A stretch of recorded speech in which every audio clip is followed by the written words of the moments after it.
Pass muna tayo ngayon para sa manok, baboy at baka. Sa video na to, healthy Pinoy ulam muna tayo ngayon. At magluluto muna tayo ngayon ng ginataang sitaw kalabasa na meron ng tinapa. At lalagyan din natin yan ng malunggay. Kaya halika, samahan niyo ako, magluluto tayo. At ito na nga, sa isang kaserola, naglagay lang ako ng yung pangalawang gata. So nilagay ko lang yan at maglalagay na rin tayo dito ng ating mga gulay. So nilagay ko na yung sitaw, kalabasa. At next, maglalagay na rin tayo ng sibuyas, ng ginger, at ng isang shrimp cubes. Pero optional yun kung gusto nyo, maglagay rin kayo ng fresh. At naglagay din ako ng seasoning granules. Bahala kayo kung anong gusto nyo. At optional din yun. Pwede rin yung skip yan. At hahalo-haloin lang natin para mag-well combine yung ating mga ingredients na ating nilagay. I-cover natin at ito na nga siya. Nung kumulo na, ito na siya. So, mabilis lang maluto ito. At sa midway ng ating pagluluto, nag-add na ako dito ng 2 pirasong tinapa. Flakes na yan kasi hinimay-himay ko na yan. At atin lang hahalo-haloin yung ating nilagay na tinapa para mag-well combine yung lasa.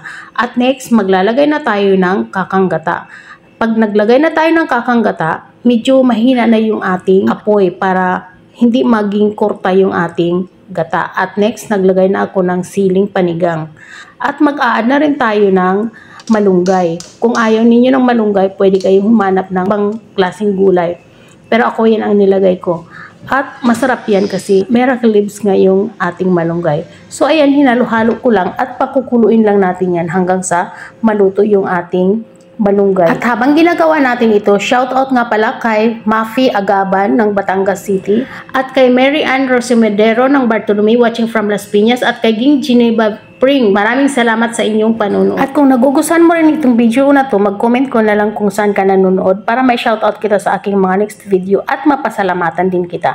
At ito nga, titikman natin para kung kailangan nating mag-adjust ng salt ay ating i-adjust. So nung natikman ito ay okay na. Kaya ito na, meron na tayo ng sitaw kalabasa na may tinapa at malunggay. So bago tayo magtapos, kung ikaw ay bago sa aking channel, please subscribe, pakirang the bell all para every time na nag-upload ako ay manonotify ka. At paki-follow ako sa aking Facebook page, Hilda Kitchen Vlog.